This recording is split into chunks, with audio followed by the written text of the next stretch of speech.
gathered together here for strategies for hiring diverse personnel. And I'm going to go ahead and give it right over to Dr. Kim Danu. Please join me in thanking her for being here today.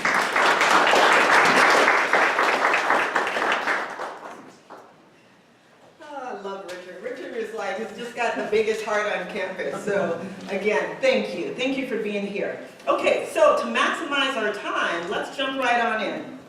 So 3 things we want to cover today in our agenda. What are diverse hiring practices? But an even more important part, why is this important? Why does it matter? Because if you do the work to diversify a team but don't fully have a good foundation on the why, often there's a lot of, I would say, backlashes. What are you doing? Are you filling quotas? What are you doing? So getting to the why is going to be important. And then finally, how do we cultivate a diverse team? So strategies to really bring a rich, diverse team to the workplace. Okay, so let's start off with the what. My just basic definition of what diverse hiring practices looks like. So diverse hiring practices, really the focus is intentionality. Being intentional and strategic in our practices and purposely looking to diversify and enrich our team or pool of applicants. So diverse hiring, again, I want to underscore this importance of intentionality. You don't accidentally get married, right? You don't just wake up and say, oh, I'm married. How did that happen? You don't accidentally stay married, right? Those who have been married for many years were like, oh, this took work. All right. Heavy lifting. So, heavy lifting. Okay. I'll mention that to your wife. On her part. No, on her part. She has heavy lifting. I'm already doing it. That's quick. So you good save, yeah, right? Good save. Good save. So again, for our workplace teams to be diverse, it doesn't happen by accident. We have to be intentional, we have to be strategic, and we have to really know the why behind this intentionality. Okay, so moving along, the ABCs, as the academic network talks about the ABCs of diverse hiring, they talk about the importance of locating candidates first. We have to be able to find people who bring a richness, not only the concrete skills that we need for a particular job, but they also meet more of the cultural aspects that we want to enrich our teams with. So locating personnel is important. Then once we locate, we want to recruit. What are our recruiting strategies to bring, again, candidates that we find highly beneficial to our teams onto campus? And then finally, how do we keep people, some of the best and the brightest, how do we keep top team members on our campus? It's one thing to bring people to campus for any position. It's another thing to retain them. And so retaining talent is going to be a key aspect of this as well. So what are some critical areas that you have to address when you're looking at doing diverse hiring or bringing in a more robust pool of people and applicants from a variety of different backgrounds, genders, perspectives, etc.? Well, definitely a job statement. It's important for a business or church, or in this case, higher ed, APU being an institution of higher ed, to have a clear statement on diversity. People don't want to just see diversity in the job announcement and then not find it any other place institutionally. It has to be already a core value of who you are. Second, in your job description, do you spell out explicitly that you want key players who come from a variety of backgrounds? So this quality of this individuality but uniqueness, and also perspectives being an important part of that. I'm going to come back to that in a minute. Unconscious bias, you have to address that. Search teams. Search teams can inadvertently sabotage a diverse hiring practice or hiring process before it's even fully processed. And I'll give you an example. there's been a number of studies that have focused on names.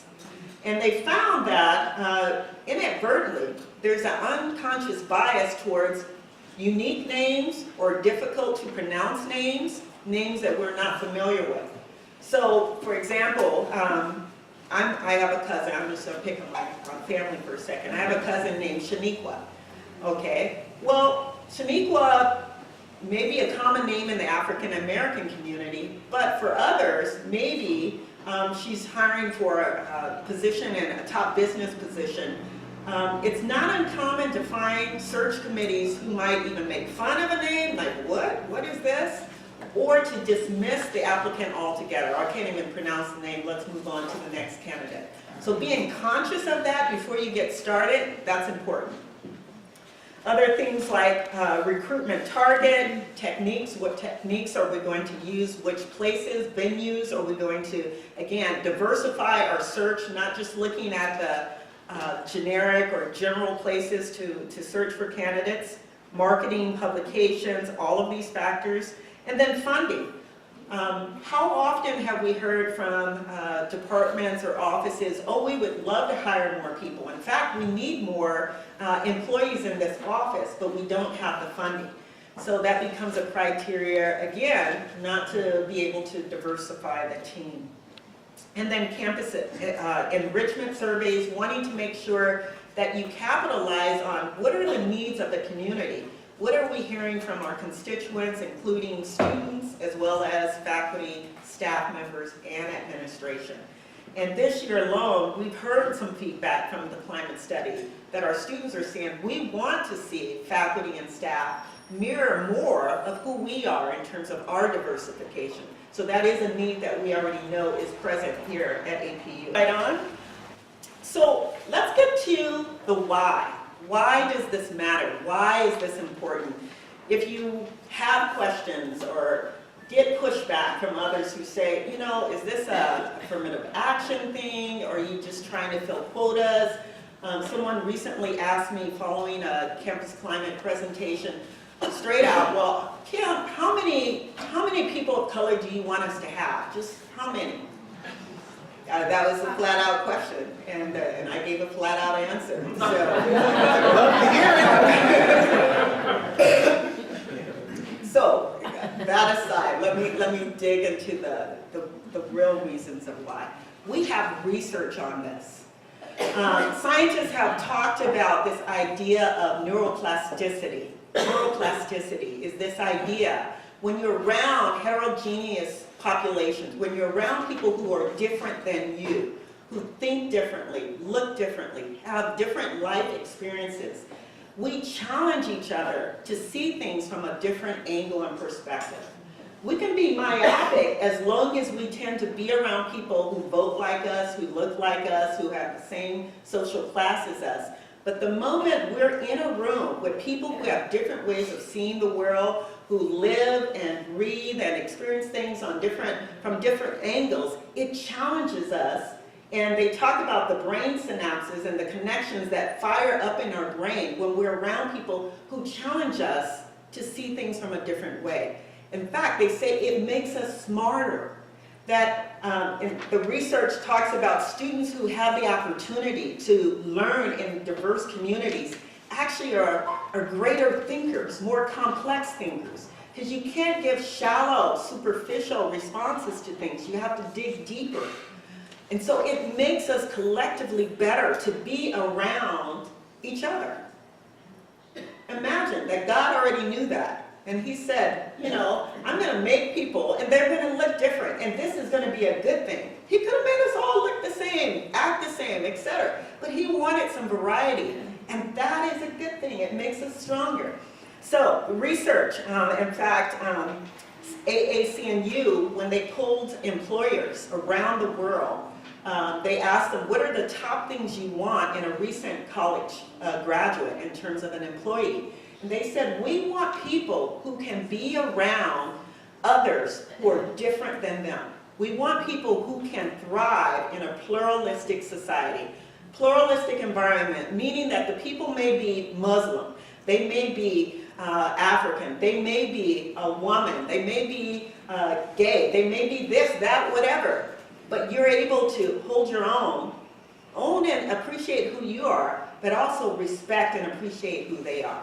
That's what makes you a winning and more competitive employee, being able to be around diverse people. So Yale, in some of their work and research, and I kind of condensed down this statement, but I loved it, and I thought we've got to readapt some of our statements on this. They say a diverse workforce and inclusive environment increases productivity. Imagine that. Increases. You want to increase your productivity? Get some diversity there. Creates new ideas. People they're thinking out of the box. They're not just, it's not a cookie cutter way of thinking. Different angles again. It allows us to perform on a higher level and enhances ability to continue to excel in an increasingly complex and competitive, diverse world. If we're going to keep our competitive edge, we need people who see things that we don't see. We need people who can read the air. There's a great book I'm reading now, and they talk about having that cultural intelligence where you can read the air. Because you can't always speak the language, but you need that emotional and cultural intelligence to be able to pick up on what's actually happening. What's the tension or feeling or mood in the room, so that you don't grossly offend people. So those kinds of things. If that was not enough, if research is not enough, Christian impetus. I love that. This is not just a good thing to do. This is the imperative. This is the heart of God. It's not just, oh, I'm doing a nice thing. This is value rooted in my belief system. That we are all valuable in the sight of God. And God loves us all. For God so loved the world, not just Americans. God so loved the world. And so this idea of a Christian mandate, APU has a diversity statement. It is a part of our mission.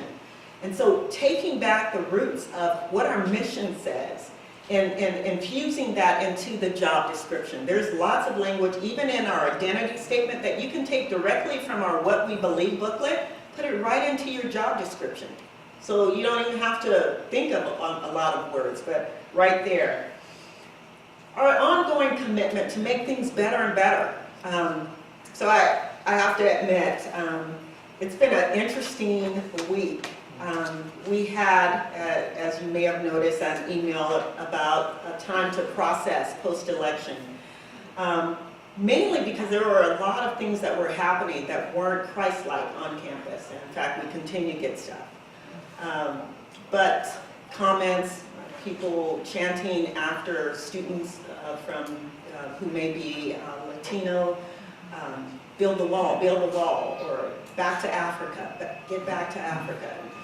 Just some things that have been going on.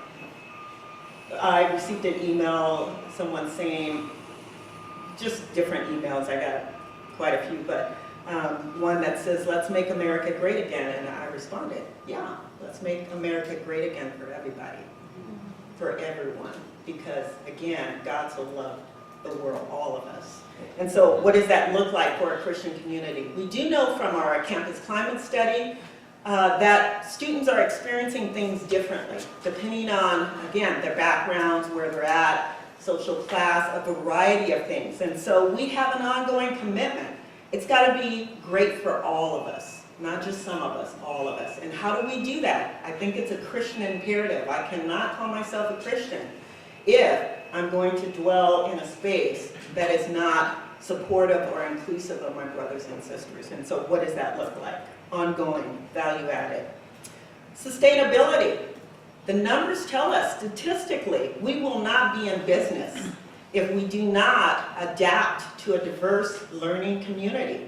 That means statistically, even here in California, the minority is the majority. So we are a diverse state, and our nation is diversifying, not only in terms of race and ethnicity, socioeconomic background, educational backgrounds, gender, etc.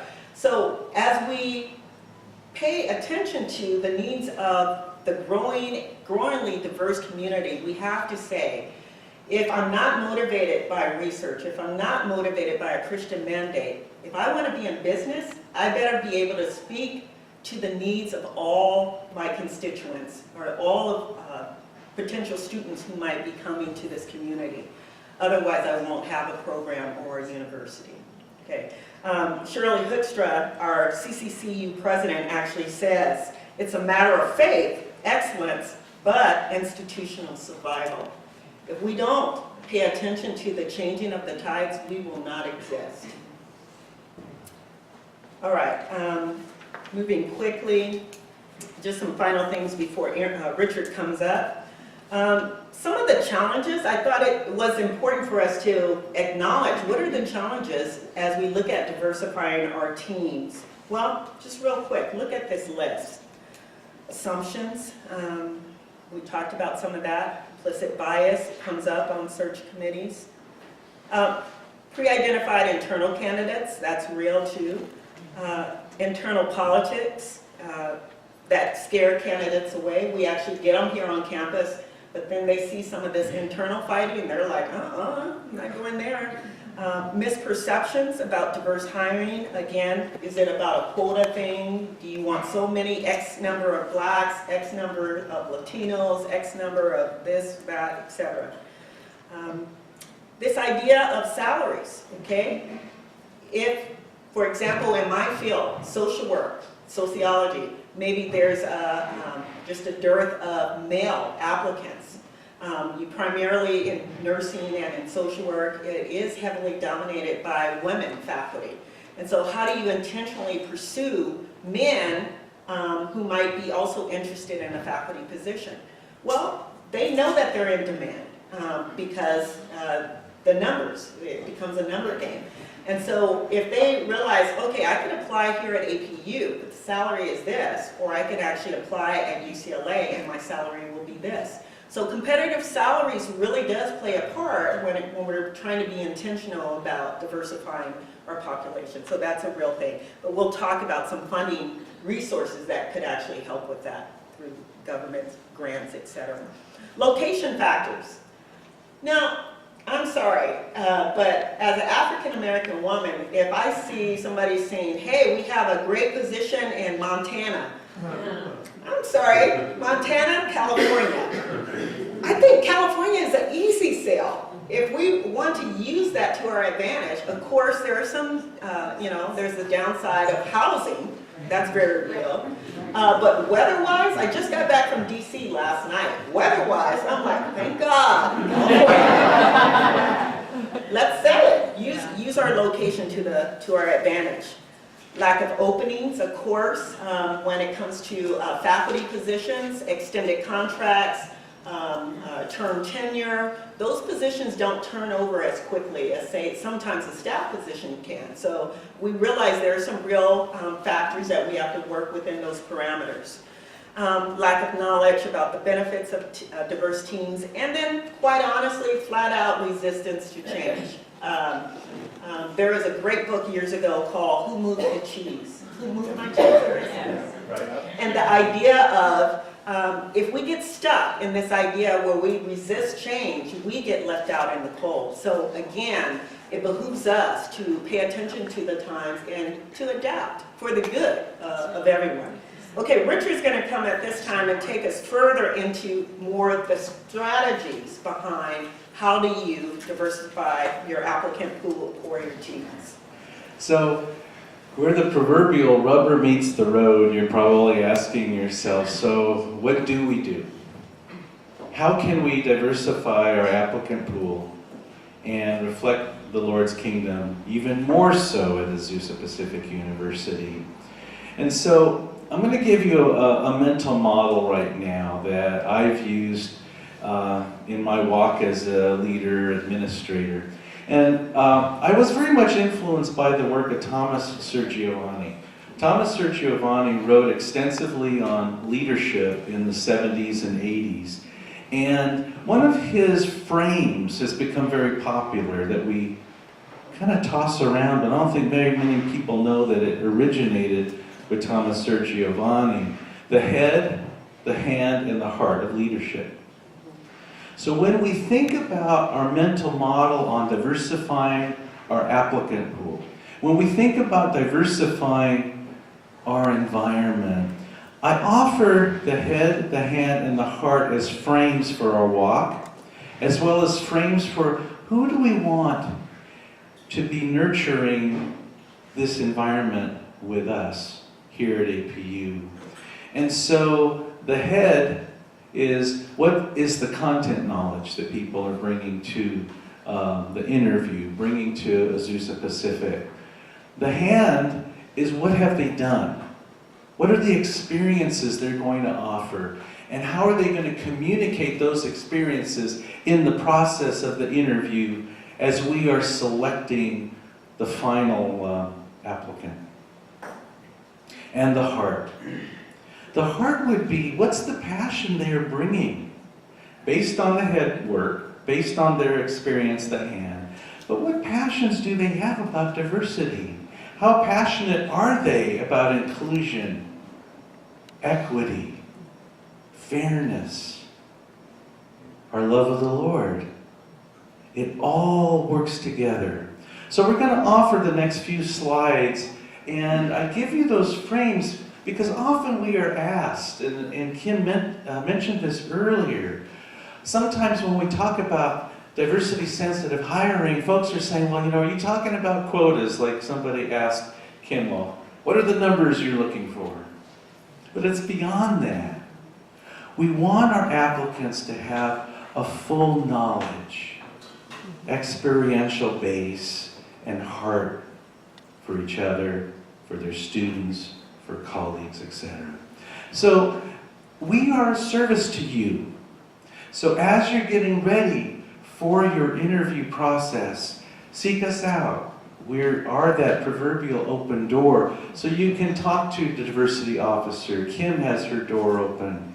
So does Susie. So do I. And as you see coming up in slide, or rather number 2, we have now, well, okay, I'll say it this way. After we finish the academic year 2016 and 2017, we will have over 100 diversity ambassadors across APU. And we are so excited. We have diversity ambassadors sitting in this room right now. And so we have people who are just aching to get started with projects, one of which is assisting with diversity hiring. And so use us as your resources. And number 3, address the bias that might still be floating around.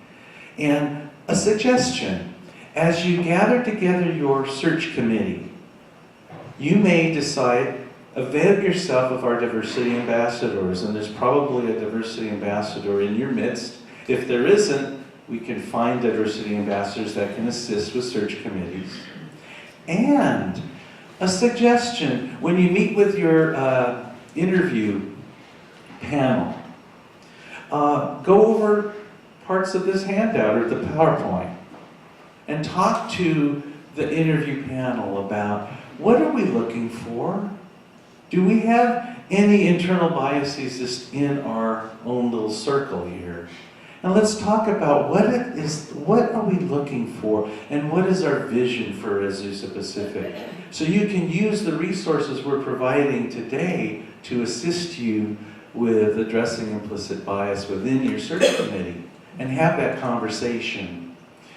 And we're your resources. So you can look around this room right now and use colleagues from diverse backgrounds, and we can help each other. We may know people in the field, I know you do, that may be interested in Azusa Pacific. So cultivate your network. We've talked a little bit about this in our examples that Kim led us through. Include a clear hook, that diversity statement in the job announcement, and you surface key elements of that. So what you surface briefly is make it understandable, make it clear, make that hook authentic to who we are at APU. Post the job announcements in different venues, and we're going to provide you a resource electronically for you. Consider creative diverse hiring, hiring postdocs, visiting faculty, And then we also have resources on the handout for you that we'll send to you. Develop relationships with feeder schools, historically black colleges and universities, Hispanic serving institutions. So cultivate the network intentionally. Growing our own. So continue to be intentional about a proactive pipeline here at Azusa Pacific and provide competitive salaries that Kim mentioned earlier. So sample job announcement language, once again, in the electronic handout that we'll send out to you. And it doesn't have to be just this long paragraph. It can be very succinct, like committed to excellence through diversity. And then you elaborate on that, like the Vanguard posting. Demonstrate success in working with diverse populations, and then you elaborate on that. And all of these, within your circle of influence, I've always loved that phrase from Stephen Covey.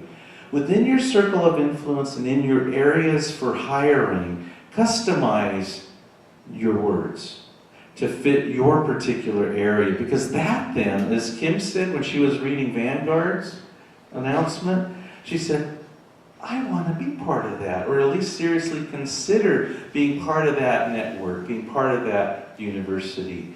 And part of that hook is customizing your language in the areas that you are sending out, the circle of influence that you're targeting. And then once again, interview questions. I'll just focus on number 3. So what do you see as the most challenging aspects of an increasingly diverse academic community?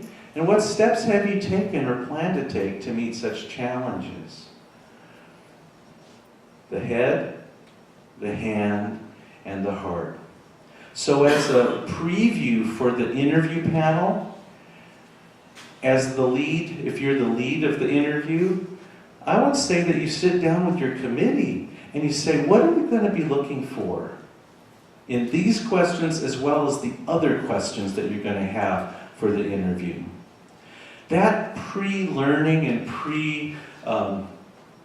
pre-work in the committee can help when you calibrate all of your reflections after the interview process. As something we didn't put into our presentation, but you can also create your own rubric, if you will, within your committee to then be able to have the conversations after the interview as to if they addressed certain questions adequately and completely. So, back to the head, hand, and heart, and then we'll let you have some time to talk. So, what I would invite us to do when we are listening to the answers is how complete are the answers for something like number 3. So what do you see as the most challenging aspects of an increasingly diverse academic community? Well, I can go back into my research, back to the head, right? And talk about research I've done, research I've read on equity and inclusion. So, okay, now this particular person has a content knowledge of this question. And then, what steps have you taken or plan to take to meet such challenges? So now this particular question is surfacing actions. You know, the hand. So what have they done professionally? How have they addressed challenges specifically? And what might they be thinking about? Because usually if someone is really a knowledgeable applicant, they will go deeper into a question like this. But then embedded in this, and this would be the question that often went on in a recent interview committee that I was on. We wrestled with this because after the applicant left, or you turn off the Skype, how passionate were they about diversity? They may have had the head knowledge, but they really were very superficial at what they've done in their career. And they really didn't seem like they, for lack of a better word, cared that much. Or it wasn't just on their radar professionally. that is a significant point of discussion for the interview committee. And I will say this as I kind of put a pause on this particular slide. I would say that's a significant conversation to have for any of the questions you ask an applicant. How knowledgeable are they? What actions have they taken in their own experience, their professional experiences? But then, are they passionate about being a musician or a biologist? Whatever the case may be. And then, and I was thinking of the sciences here too, because Peanut McCoy is a wonderful colleague. He models for me how integrating issues of diversity in the sciences is something that he does on a regular basis. So when I hear folks saying, well, you know what, you really can't talk about diversity if you're a scientist, blah, blah, blah. Talk to Peanut. Because he will then say, yes, you can.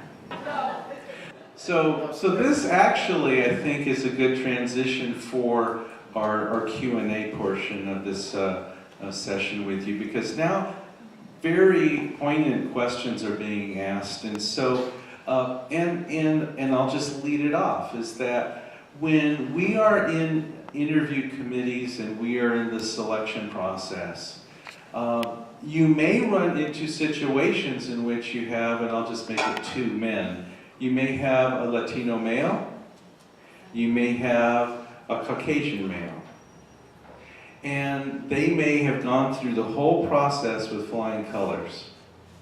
But then when you start looking at this area of diversity, that might be a pivotal point for the discussion. But I'm going to throw a little wrench into it. It may be that, I'll just put myself in that role. From the Latino male standpoint, I wasn't very passionate about diversity. I didn't have the experiences, and I didn't at least articulate that that was important in my career. Over here, the other applicant could have been very passionate about diversity, knew the research, had the experiences, and that would be the type of person we want at APU. It's not just that I'm a Latino male and have a shoe-in for a position. We are looking for the whole package. Head, hand, and heart. And at those opportunities, when we can diversify our colleagues and the positions, then I would still say that needs to be something that we do and articulate within our committees. But be prepared to have the conversation. In the diversity work that I've been a part of for longer than I guess I can count, it's the conversations we don't have that get us into trouble. It's the topics that we're fearful of unpacking that can make an ultimate decision the wrong one. So please, when you're in these very pivotal roles in interview committees, have the conversations. And use our resources to help you unpack all the layers to consider. So Dr. Danu, I'm going to invite you back up to our group here. And so what questions are you thinking about right now that you would like to ask? And we'll continue as we close out our session. And so think about your questions. I want to make a quick comment, again, to underscore what Richard just said. It's not just about race, because you can find people who are white who are very passionate about this work. It's not just about gender. There could be men who are more on track and supportive of women's initiatives than women themselves. I speak of, when I think of that point, I think of my mentor during my graduate program. His name is Joe Fagan. He's written hundreds of articles and has written multiple books on race relations.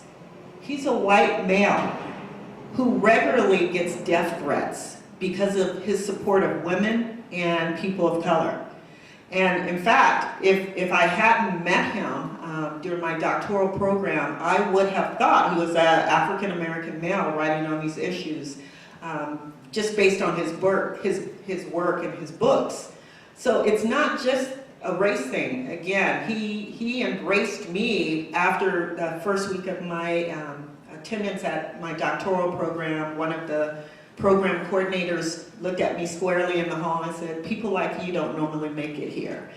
And that was my welcome the first week. Well, Joe Fagan, who is a Harvard grad alum, took me under his wings and he said, "No, I'm going to be your mentor." I didn't even pick him. He said, "No, I'm picking you."